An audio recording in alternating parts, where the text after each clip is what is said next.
Базаргон районunda bir жылдан бери мыйсамсыздык өкүм сүрүп келген окуя боюнча айтып бергим келет да.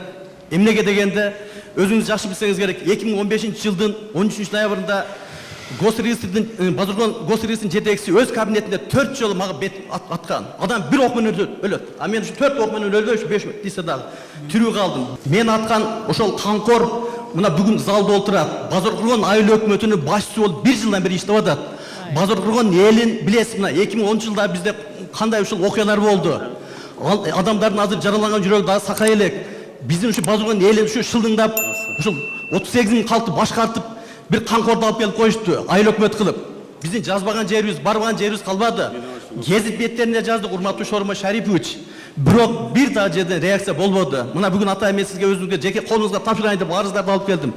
Ушул маселени чечип бербесеңиз, биздин Базаргон элинин адилеттүүлүккө, акыйкаттыкка болгон суусап турган үмүтү үзүлүп баратат.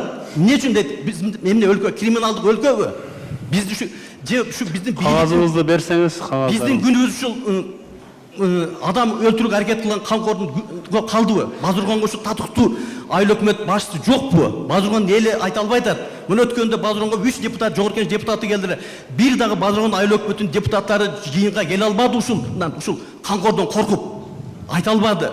Мына бүгүн бизге ушундай уникалдуу возможность келип калды. Мага да ушул сизге ушул жүзмө-жүз өзүңүзгө айтып ушул көйгөйдү айтайын деп. Мына бул жерде ушул Тарышевди актап салган Султанкадыр Бакыт деген мына судья отурат. Бушуну амнистия менен бошотуп салган. Бул жактан туруп мени шылдыңдап күлүп атат. Бул жогору жактан. Акыркы биздин өлкөдө бир акыйкаттык чындык барбы? Сиз ушуну Базаргондо номер 1 ушул биздин көкүрөгүбүздө мык болуп сайылып турган ушул көйгөй. Ушуну чечип бериңиз, Шормой Шарипович. Менин бөлөк сөзүм жок. Урматтуу кыргызстандыктар, сиздер үчүн Москва Бишкек Москва каттамында автобус жана 7 орундуу степ автоунаалары каттап жатат. Бардык шарттар менен алыскы жолго ыңгайлуу жана арзан баада. Биздин Дарик Москва шаарында метро Новоясеневская автовокзалдан, а Бишкек шаарында болсо жаңы автовокзалдан жөнөп жатабыз. Толук маалымат алуу үчүн төмөнкү телефондорго чалып билсеңиздер болот. Ошол жерде мына отурасыңар, бүт чиновниктер. Нокен, Базаргон, Майысынын каймага отурасыңар. Область, район жетекчилери. Силерди өзүңөрдөн баштагыла. Коррупция менен күрөш бир эле жогору жакта эмес, ал жакта тамаша кылып ал жакта эмес. Мына жакта да толтура бар. Ачык айтып коеюн, схемалар бар. Бу жака да келебиз. Мен азыр тапшырма бердим. Системный политический коррупция боюнча биз кайрадан караптык баарын тең. Эмне жөөлдү, эмне жөөлгөнчө тактап бүтүштү. Районго чейин келебиз. Районда ЗАГСта эмне болуп атат, паспорт столдо эмне болуп атат, архитектордо эмне кылып атасыңар, госрегистрде эмне кылып атасыңар. Укук баардыгын билебиз, ойлоп билбейт деп. Баардыгын билебиз. Ошон үчүн эсиң бар этеңи жый дейт. Эсиңер бар этеңи жыйып, аяктан келгичекти, баштагы чакты түздөргүлөгөңөр. Бул жерде чыгып сүйлөгөндөр абдан жакшы ойлоду айттыңар. Ишиңерде болот ойлойттуңар. Бирок бир гана нерсени айтпай койдуңар. Коррупция десеңер, коррупцияны ким тоскоолдук кылып атат? Ким ошол кайсы министерство ведомство, кайсы адам, ким, кандай жол менен тоскоолдук кылганын айткан жоксуңар. Бул айтылыш керек. Мен кылсам коррупцияны Жээнбеков, мына кылып атса, аты айтылыш керек Жээнбеков деп. Же башка министерство ведомство бирок кылып атса, аты айтылыш керек. Анан оңолобуз. Жок, дагы эле сен мага тийбе, мен сага тийбейин деп жүрө берсек, коррупция, Кыргызстанда коррупция көп, толтура коррупция, каяка барсаң коррупция дей берсек, атын айтпай. Анда оңолбойбуз, урматтуу агайын туугандарым. Оңолбойбуз анда. Мына мен өзүм айтып атам, президент катары. Муну мен каалап атам, оңололу деп. Мен баштап аткандан кийин, мен айтып аткандан кийин, баарыбыз тең чогуу атын айтыш керек. Акча сурап атышын жаз бизге. Азыр интернет сайттар бар. Атайлы отдел түздүк каттар боюнча. Саббезде түздүк, аппаратта түздүк. Ар бир катка реакция кылып атабыз. Ошон үчүн аты айтылыш керек. Аты айтылыш керек. А биз буга реакция кылабыз, Кудай кааласа бул боюнча. Ар дайым ишенгиле. Артыңарда силердин элиңер бар Кыргызстанда. Артыңарда кыргыз мамлекети бар. Кудай кааласа кандай маселе болсо дагы мүмкүнчүлүк болушунча жардам бергенге, чечкенге силерден биз аракетибизди эч качан аябайбыз. Ошон үчүн сиздер бу жакта мамлекетибиз, элибиз бар деп жакшылап иштей бериңиздер. буюрса мына айтылган сунуштардын баарына тең кийин жооп беребиз. Баарыбыз тең тилегибиз, оюбуз, максатыбыз жакшы бир. Кыргыз мамлекетин өнүктүрүп алдыга алып чыгыш, элибиздин жашоо турмушун оңдош. Бирок бир нерсе айткым келет. Сүйлөгөн сөз менен кылган иш бир болуш керек. Мен мына президент болуп маалымат абдан көп келет, мен байкап атам. Сүйлөгөн иш менен, сүйлөгөн менен кылган иштер кээде туура келбей, туш келбей атат. Урматтуу өкмөт мүчөлөрү, урматтуу депутаттар, аппарат президент отурат, сот бийлиги отурат. Качан биз сүйлөгөн сөзүбүз менен кылган ишибиз бир болсо, ошондо мамлекет оңолот. Ушул жерде отургандардыкы биринчи. Өзүбүздөн тазалыкты, өзүбүздөн бүгүнкү коюп аткан талапты өзүбүздөн баштап аракет кылсак, биз тез өнүгөбүз. Биздин мамлекет өнүгө турган бардык шарт бар. Бүт шарты бар. Бир гана аткан менен биз оңолушубуз керек биринчи. Биз таза, ачык, айкын болуп, чыныгы айтканыбызды жасасак, кылсак, биз өнүгөбүз. Мына стратегияга көп нерсе кирди, жакшы нерсе кирди. Адан кийин да көрдүңүздөр, 23-кө чейин да азыр кабыл алынды. Bunun bardıq işke satırgan strategiya. Bu bola turgan strategiya. Бирок бардык билик бутактардын, бүт катмардын биригип иштөөсү керек.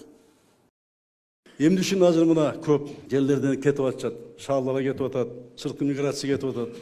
Эмне үчүн дегенде жумуш орун жок. Кызмат көрсөтүү бүт социалдык объекттер боюнча ошондой кызмат көрсөтүү жок. Больницаларда, мектептерде ошондой билим берүү, ошол деңгээлде эмес шаардагыдай. Маданият ошоктору, спорт залдар, эң керектүү таза суу, сууга чуу маселелери көп жерде чечилген эмес, ошодон кетип атат. Өкмөт башчы болуп турганда региондорду өнүктүрүү деген программа кабыл алганбыз. Мен мына кечээ указга кол койдум. 2018-жылды региондорду өнүктүрүү деп мына жарыяладык, урматтуу агайын туугандарым. Регионду өнүктүрүү деп региондорду. Эмне үчүн? Эмне үчүн дегенде мына бир мисал айтайын. Биз айтып атабыз, кайра иштетүүнү жайын кылал айыл чарбасына деп. Айылдарды мектеп шаарга жакындатабыз деп атабыз. Бирок ушул нерсе пландуу түрдө бул болбой атат. Эмне үчүн болбой атат? Мына ким кайсы жерден депутат көп болсо, кайсы жерден чиновник көп болсо, мамлекеттин каражаттарды көбүнчө аймакка кетип атат.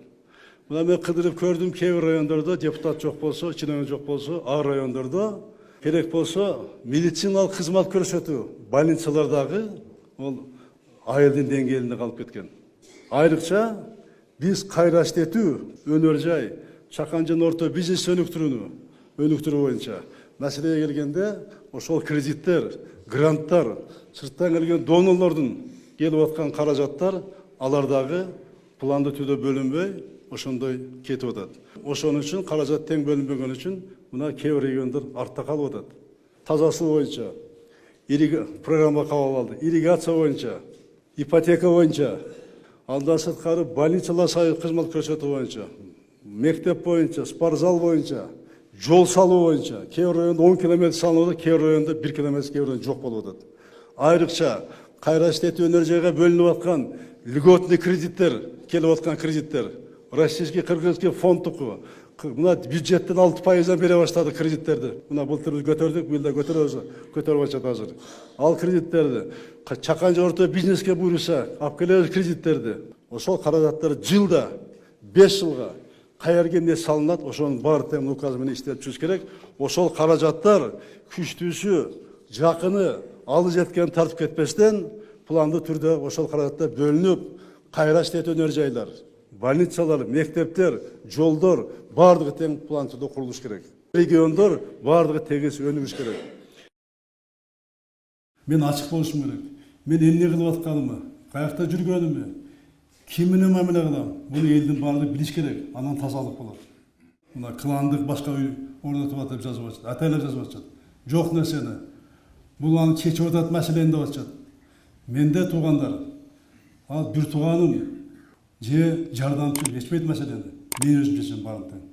Мына апрель окуясындагы мен сырттан карап турган жокмун. Курман болгон мекендештеримдин жанакыл алардын туугандардын тагдыры мага жат эмес. Мен аны эстеп турам баарын тең.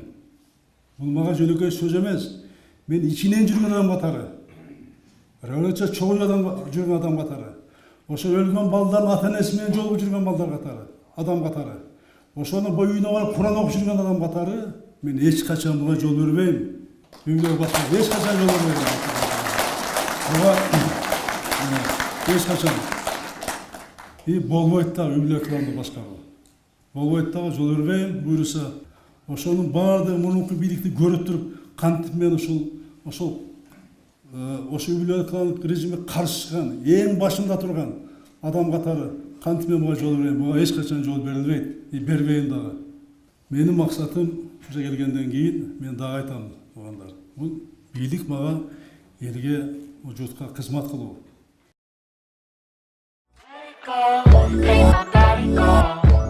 Make our bodies